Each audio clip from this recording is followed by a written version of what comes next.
सियासत की खेल का माहिर खिलाड़ी वही होता है जिसकी चालें दुश्मन को काट ढूंढने का मौका ही न दे।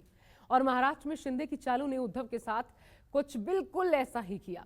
9 दिन से चल रहे इस सियासी ड्रामे को पूरा देश देख रहा था और अब नतीजे साफ साफ बता रहे हैं कि इस पूरे खेल में कैसे शिंदे खिलाड़ी और उद्धव अनाड़ी साबित हुए, जबकि फडणवीस का खेल भी कम दिलचस्प नहीं रहा।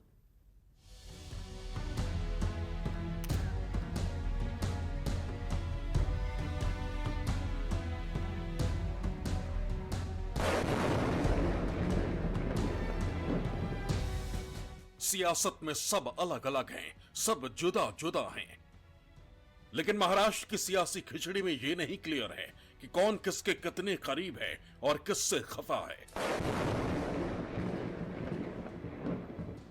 महाराष्ट्र में हालात कुछ ऐसे हैं कि 31 महीने की उद्धव की सरदारी वाली अघाड़ी सरकार को उद्धव के बागियों ने ही 9 दिनों में हिलाकर रख दिया और मामला कानून की चौखटों पर ठोकरें खाने लगा। महाराष्ट्र में इतिहास एक बार फिर खुद को दोहरा रहा है, लेकिन इस बार किरदार अलग है, माहौल अलग है और आक्रोश अलग है। सत्ता के इस उठापटक ने महाराष्ट्र में खिलाड़ी और अनाड़ी की परिभाषा ही बदल कर रख दी। महाराष्ट्र का खिलाड़ी एकनाथ शिंदे। वक्त की एक खूबी है, ये बदलता रहता है, किसी के हाथ नहीं आता, किसी का साथ देता है तो किसी को बर्बाद कर देता है। महाराष्ट्र में उद्धव ठाकरे की सरकार के साथ यही हो रहा है। कभी शिवसेना के लिए जान न्यौछावर कर देने के लिए तैयार रहने वाले एकनाथ शिंदे ने महाविकास अघाड़ी सरकार का वक्त बदल दिया। शिवसेना को 42 साल देने के बाद शिंदे ने एक झटके में सब कुछ छीन लिया। 2004 में शिंदे पहली बार शिवसेना के विधायक बने थे और 2009, 2014 और 2019 में लगातार विधायक बनते रहे। साल 2014 में बीजेपी की सरकार के दौरान शिंदे कांग्रेस के खिलाफ नेता प्रतिपक्ष बने। तत्कालीन सीएम देवेंद्र फडणवीस ने उन्हें पीडब्ल्यूडी मंत्री बना दिया।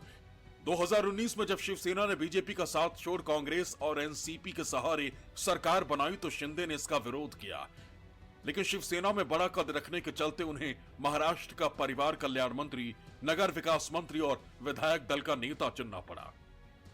इसमें कोई शक नहीं कि शिवसेना में शिंदे उद्धव ठाकरे से ज्यादा अनुभवी और काबिल नेता थे और हैं।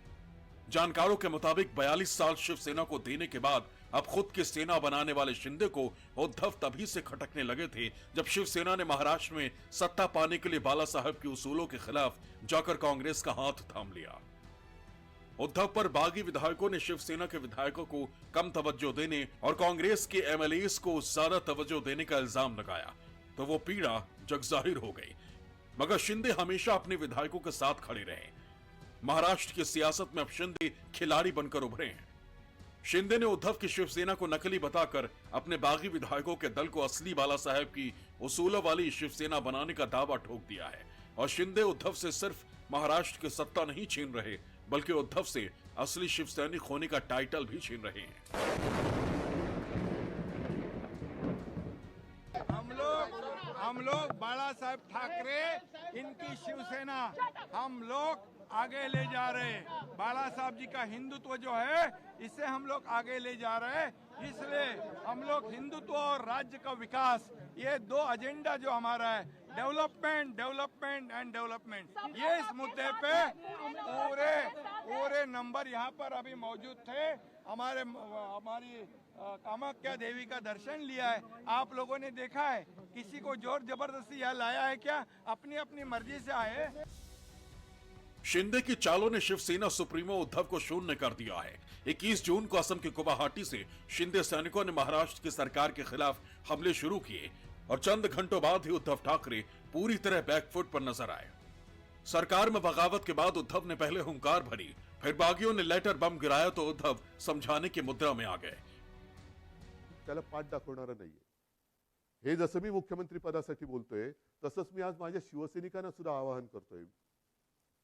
कारण का तरी शिवसेना बाळासाहेबांची शिवसेना राहिली नाही असं काही जे आरोप करतायत त्याला सुद्धा माझ्याकडे उत्तर आहे। ज्या शिवसैनिकांना असं वाटत असेल की मी शिवसेनेचं नेतृत्व करायला नालायक आहे, त्याला मला सांगा, मी हेही पद सोडायला तयार आहे।